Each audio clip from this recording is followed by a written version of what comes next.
हम अपने घर को सुंदर बनाने के लिए बिल्कुल जी जान लगा देते हैं और उसकी साफ़ सफाई में तो और भी ज़्यादा मेहनत करते हैं। और जब हम साफ़ सफाई करते हैं तो हमें पता चलता है कि हमारे घर के अंदर कितना सारा सामान है। तो उस सामान को सही से रखने के लिए हमें कुछ स्टोरेज की ज़रूरत पड़ती है। तो आज की वीडियो का टॉपिक इसी हिसाब से है फ्रेंड्स। तो मैंने ऑनलाइन शॉपिंग कर रही थी मैं ऐसे ही, तो मुझे एक स्टोरेज दिखाई दिया जिसकी कीमत थी 500 के अंदर अंदर।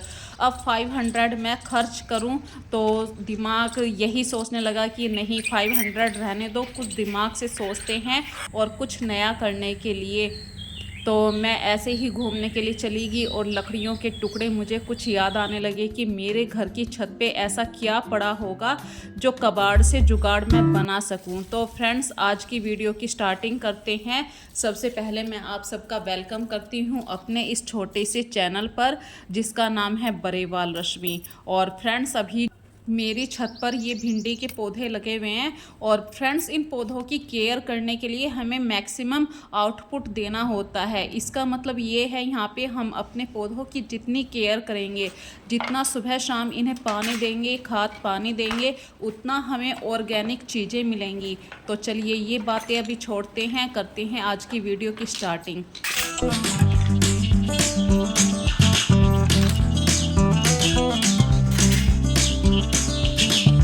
नहाने से पहले जो डस्टिंग वाला काम होता है वो मैं पहले कर लेती हूँ। तो ये जो लकड़ियाँ काटनी थी, इनमें से काफ़ी बुरादा निकलता है, काफ़ी डस्ट होती है। तो ये मैंने कल की वीडियो आप लोगों को दिखाई है, थोड़ी सी क्लिप जोड़ के। और फ्रेंड्स, ये जो मैंने शेप काटी है, ये मैंने एक ऑनलाइन प्रोडक्ट देखा था जिसकी कीमत थी 500 के आसपास। अब दिमाग में यही खुरापात थी कि मैं कुछ ऐसा बनाऊं कि मेरे 500 रुपये भी बच जाएं और मेरी किचन के लिए कुछ ऐसा स्टोरेज बन जाए ताकि मैं ज़्यादा से ज़्यादा सामान अपने किचन का रख सकूं। तो बेकार से लकड़ी के टुकड़ों से आज देखिए क्या बनाने वाले हैं। और बहुत ही आसान सी चीज़ें होती हैं, बस हमें देखने में डिफ़िकल्ट लगती हैं।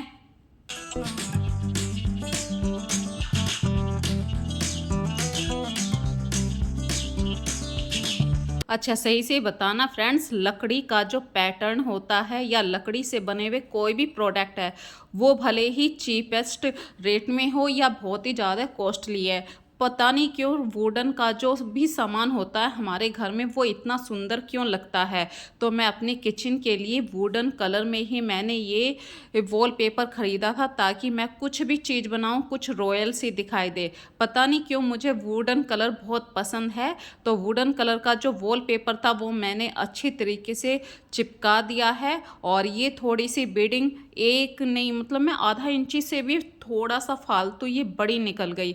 अब इसको कटिंग करने के लिए देखिए बहुत ही सावधानी से आप इसे काटिए। और ये चीज़ें ऐसी होती हैं कि हमने कभी करी नहीं होती हैं लाइफ में। जब हम कभी कभी कोई काम करते हैं तो उस समय हमें ज़्यादा ध्यान रखना पड़ता है। तो ज़्यादा कुछ नहीं, बस मिनिमम आउटपुट देना है और मैक्सिमम आउटपुट लेना है। इसका मतलब यहाँ पे ये है कि बेकार सी कबाड़ वाली लकड़ियों से आज हमने ऐसा स्टोरेज बॉक्स तैयार करना है जो हमारी किचन का बहुत सारा सामान आ जाए। और मैं इस स्टोरेज को अपनी ऐसी जगह रखना पसंद करूँगी क्योंकि लकड़ी का और पानी का कोई कनेक्शन नहीं होना चाहिए। ऊपर से ये बेकार लकड़ी है तो पानी लग गया और भी ज़्यादा बेकार हो जाएगी, हमारी सारी मेहनत बेकार हो जाएगी। तो मैं इसको जो यूज़ करूँगी अपनी क्रॉकरी सेक्शन के लिए बना रही हूँ। जैसे कि हमारे घर में बहुत सारे कप प्लेट होते हैं, वो ऐसे ही हम क्रॉकरी वाले सेक्शन में रख देते हैं और कुछ दिन तक तो वो अच्छे से रखे रहते हैं। लेकिन कुछ दिन बाद कप इधर है, गिलास इधर है, कोई गेस्ट आ जाए तो हम ढूंढा करते हैं, अरे ये वाले गिलास का सेट नहीं मिल रहा है। तो कुछ ऐसी ही प्रॉब्लम से बचने के लिए मैं ये स्टोरेज बॉक्स बना रही हूँ। तो हमने इस वॉलपेपर को अच्छी तरीके से हर लकड़ी के ऊपर चिपका लिया है।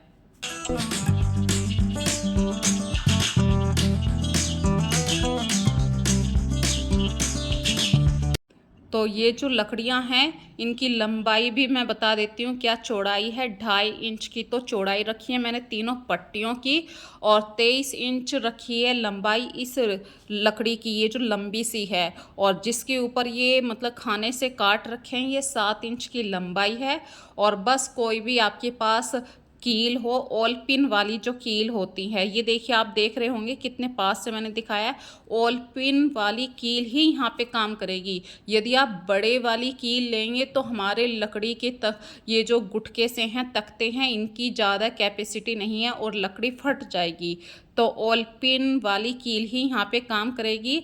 और जो काम हमने कभी करे नहीं होते हैं तो वो इतनी आसानी से नहीं हो पाते हैं हमसे। देखिए एक कील भी मैं नहीं ठोक पा रही हूँ, एक कील तो मुड़ गई, एक बार हल्की सी हाथ में लग गई। तो ये काम ऐसे होते हैं धीरे धीरे पेशेंस के साथ करने होते हैं। तो बहुत ही आराम से ध्यान पूर्वक ये कील ठोकनी है मुझे। और इस बार तो शायद ये कील चली गई है, अच्छी तरीके से ठुक गई है। तो पहले वाली कील मैंने क्लास से निकाली थी। इस तरीके से सारी कीलें लगानी है, दो दो कीलें हर एक लकड़ी के तख्ते पे लगानी है पट्टी पे। और ये हमारा एक स्टोरेज बॉक्स तैयार हो गया है, वुडन का स्टोरेज बॉक्स।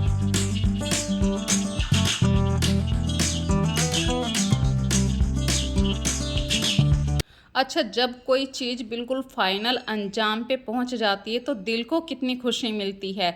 वही हाल है इस समय मेरे दिल का भी। तो फाइनली ये स्टोरेज बॉक्स मैंने बना लिया है और ये 2 दिन की मेहनत में बनाया है। कल मैंने इसकी कटिंग करी थी और आज मैंने वॉलपेपर को अच्छी तरीके से चिपकाया है। तो जब मेहनत पूरी हो जाती है तो एक मन को सुकून बहुत मिलता है। तो ये है मेरी उस क्रॉकरी वाली कैबिनेट का हाल। सारे बर्तन अस्त व्यस्त हैं, कितना भी मैं इसको संभाल के रख लूँ लेकिन बर्तन हो ही जाते हैं। और फ्रेंड्स मैं एक सिटिंग स्टूल का यूज़ करती हूँ क्योंकि उखड़ू नहीं बैठा जाता है मुझसे, बैक में थोड़ी सी प्रॉब्लम है, इसीलिए मैं स्टूल का यूज़ करती हूँ। और सबसे पहले अपने जहाँ पे भी आपको ये स्टोरेज रखना है, बॉक्स रखना है, तो वहाँ पे उस चीज़ को साफ़ कर लीजिए। तो ये ग्लास की कैबिनेट है पूरी, पीछे भी ग्लास लगा हुआ है और रैक भी पूरी ग्लास की हैं। तो मैंने इसको कॉलिन से साफ़ कर लिया है। और इस स्टोरेज बॉक्स के अंदर देखिए, बॉक्स मैं इसलिए कह रही हूँ इसका नाम ही स्टोरेज बॉक्स था। तो पूरे के पूरे ग्लास आ गए हैं, चाहे वो कोल्ड ड्रिंक के ग्लास हैं या फिर पानी वाले ग्लास हैं। यहाँ तक कि जो नीचे वाली जगह बची हुई थी उस वाली जगह को भी मैंने यूज़ किया है ज़्यादा। और ये जो हमने आइटम बनाया है, स्टोरेज बनाया, ज़्यादा जगह भी ऑक्यूपाई नहीं करता है। और मैं तो ये कहती हूँ हर किचन में एक स्टोरेज ऐसा होना चाहिए। मैंने तो ये सीखा है और पैसे बचाने के लिए ये चीज़ बनाई है। यदि आप नहीं बना सकते हैं तो ऑनलाइन भी इसको शॉप कर सकते हैं, मार्केट में भी मिल जाता है और किसी आप मेले में जाते हैं वहाँ पर भी मिल जाता है। तो आजकल गर्मियाँ ज़्यादा हैं, ये सारे काम करने के बाद फ्रेंड्स अपने फ्रिज का थोड़ा सा ध्यान रखना होता है पानी भरने के लिए, क्योंकि घर में कोई ना कोई आ भी जाता है तो सबको ठंडा पानी भी चाहिए। और मैं अभी थोड़ा सा मार्केट से कुछ राशन पानी लेके आई थी, बच्चों को भाई कोल्ड ड्रिंक ज़्यादा चाहिए, रूह अफ़ज़ा भी चाहिए। तो ऐसे ही घर का छोटा मोटा सा सामान था। और वहाँ से आने के बाद देखिए आस्था ने काफ़ी काम निपटा दिया। आस्था झाड़ू पोछा कर रही है। जब बच्चों की छुट्टियाँ हो रही होती हैं तो उन्हें आप किसी ना किसी काम पे ज़रूर लगा के रखिए, भले ही उस काम में इतनी अच्छे तरीके से फिनिशिंग आए या ना आए वो बात अलग है, लेकिन बच्चे काम करना सीख जाते हैं। और वहाँ से आने के बाद फ्रेंड्स मैं पी रही हूँ पानी बाय सिप सिप। कहते हैं ना कि सिप सिप करके ही पानी पीना चाहिए, वरना पानी फ़ायदा नहीं करता है। और जो भी सामान लाई हूँ उस सामान को सही से फिल अप करना भी मेरी यहाँ पे रेस्पॉन्सिबिलिटी है। तो जो चीनी मैं लेकर आई थी, मैं 5 kg मतलब महीने भर की चीनी लेकर आई हूँ और इसे एक बड़े कंटेनर में फिल कर रही हूँ। वैसे तो इस कंटेनर में चींटियाँ नहीं आती हैं, एयर टाइट कंटेनर है ये। और चीनी एक ऐसी चीज़ है कि 5 kg कभी कभी महीने में ऊपर नीचे हो जाती है।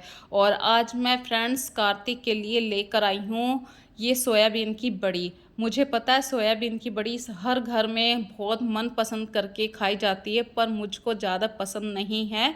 सिर्फ़ कार्तिक को पसंद है, इसीलिए मैं सोयाबीन की बड़ी लेकर आई हूँ। बस इनको अभी मैं भिगोने के लिए रख दूँगी। ये घर के छोटे-छोटे से ऐसे काम होते हैं जो अनकाउंटेबल हो जाते हैं।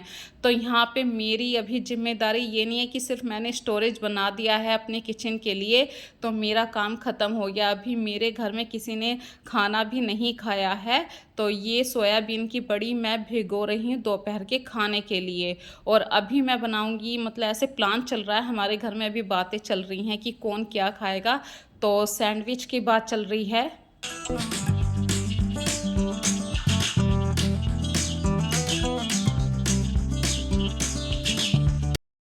और सैंडविच तो मुझे भी बहुत ज़्यादा पसंद है, और सैंडविच में पुदीना पत्ता या प्याज मिल जाए तो क्या कहने। और साथ के साथ ही मैं ऐसे भी काम कर रही हूँ, जैसे आस्था ने मॉपिंग कर दिया, पूरे घर को नीट एंड क्लीन कर दिया है, लेकिन जो सामान को रखना होता है वो मैनेज करके, हर चीज़ को एक डिसिप्लिन में रखना होता है। झाड़ू पोछे के बाद भी बहुत सारा काम ऐसा होता है, सही से मेंटेन करके रखना होता है।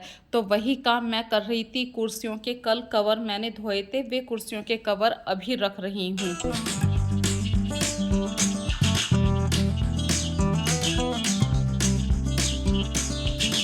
और आज है फ्रेंड्स संडे। संडे को हस्बैंड गए थे गांव में, तो वहाँ से लाए हैं मट्ठा। तो मट्ठा खट्टा ना हो जाए, वो प्लास्टिक की बोतल में आया था। भाई मोटरसाइकिल पे मट्ठा हिलता है तो छलकता रहता है, इसीलिए वो बोतल में लेके आए थे। और आते ही मैंने उसे शिफ्ट कर दिया एक भगोने में और फ्रिज के अंदर रख दिया, ताकि खट्टा ना हो। जल्द से जल्द मट्ठे को मतलब शिफ्ट करना ज़रूरी था प्लास्टिक की बोतल से।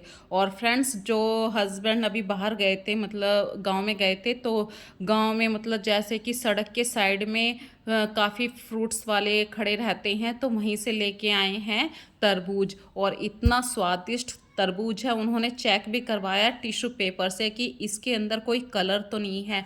तो मेरे हस्बैंड ने ये खुद अपने हाथों से मतलब खुद टिश्यू पेपर रखा था, और वो जब सफिशेंट हो गए, उनके दिल को तसल्ली मिल गई कि हाँ बिल्कुल नेचुरल ये तरबूज है, तभी लेकर आए हैं। और आते ही बोले हैं कि तरबूज काट के फ्रिज में रख दो। और वास्तव में कहूँ तो बहुत ही मतलब रेड कलर है अंदर से। अब भाई आगे भगवान जाने, सुना तो हमने भी है कि तरबूज के अंदर बहुत ज़्यादा मिलावट होती है, कोई इंजेक्शन लगाता है, कोई कुछ करता है, मतलब ऐसे कलर लगा देते हैं, इसीलिए तरबूज ज़्यादा लाल दिखाई देता है। पर टिश्यू पेपर वाला जो चेक हमने करा है, उससे तो मन को संतुष्टि मिली है कि बिल्कुल नेचुरल तरबूज है ये। और गर्मियों में देखिए तरबूज और खरबूजे इन्हीं की बहार होती है। अभी आम आने में तो काफ़ी टाइम है, जब बारिश हो जाएगी, जब आम में मतलब थोड़ी सी उसकी गर्मी ख़त्म हो जाएगी, तभी आम खाने में स्वाद आएगा। तो मैंने फटाफट से तरबूज को काट के फ्रिज में रख देती हूँ, क्योंकि गरम गरम तरबूज किसी को अच्छा नहीं लगता, ठंडा ठंडा तरबूज अच्छा लगता है। तो आइए हमारे साथ शेयर कीजिए या कमेंट में ज़रूर बताना, भाई किसी को तरबूज में कोई प्रॉब्लम दिखाई देती है तो वो मुझे कमेंट सेक्शन में ज़रूर बता सकता है कि भाई उनके साथ ऐसी कोई प्रॉब्लम हुई है या नहीं। और फ्रेंड्स, इतनी देर में तरबूज ठंडा होता है, मैं फटाफट से नाश्ता बना देती हूँ। और आज मैं बना रही हूँ आलू के सैंडविच। तो आलू बॉईल होने के लिए मैंने पहले ही रख दिया था। पुदीना पत्ता और प्याज मैंने ज़रूर डाला है, क्योंकि इन दोनों चीज़ों से बहुत ही अच्छा फ्लेवर आता है जब हम सैंडविच बनाते हैं। और सैंडविच में मतलब जो हाथ वाली मशीन होती है, टोस्टर जिसको बोलते हैं, गैस के ऊपर दोनों तरफ से रख देते हैं, वो वाला टोस्टर है मेरे पास। तो सबसे पहले मैं सारे के सारे आलू की जो पिट्ठी होती है उसको ब्रेड के ऊपर अप्लाई कर देती हूँ, ताकि जब मैं घी लगाऊँ तो बार बार मुझे एक काम के लिए ना लगना। इससे क्या थोड़ी सी आसानी हो जाती है कि भाई सारे सैंडविच बने रखे हैं, बस आपको घी लगा के सेकने हैं। तो ये छोटे छोटे से काम जब हम प्लानिंग के साथ करते हैं तो हमारे काम बहुत ही जल्दी होते हैं, टाइम का हम सेव कर लेते हैं। तो फ्रेंड्स, आज की वीडियो आप लोगों को कैसी लगी है मुझे कमेंट सेक्शन में ज़रूर बताना, और आप नई वीडियो किस कॉन्सेप्ट के ऊपर देखना पसंद करेंगे ये भी बताना। और जो DIY मैंने किया है, यदि आपको पसंद आया है तो प्लीज़ मुझे कमेंट सेक्शन में ज़रूर बताना। ये एक DIY मैंने पैसे बचाने के लिए नहीं किया था, मेन मकसद तो मेरा यही था कि मैं अपने दिल की बातें आप लोगों के पास तक जाहिर करूं, मतलब शेयर करूं अपनी कुछ बातों को। भाई, हम सभी के अंदर कुछ ना कुछ खास बातें होती हैं, वही खास बात मैंने आप लोगों के साथ शेयर की है। तो फ्रेंड्स, अब टाइम हो गया है चलने का। तब तक के लिए एक नई वीडियो का और इंतज़ाम करते हैं। अपना ध्यान रखिए, खुश रहिए। इस लाइफ में सबसे बड़ी है खुशियाँ। तो अपना ध्यान रखिए। तब तक के लिए बाय बाय।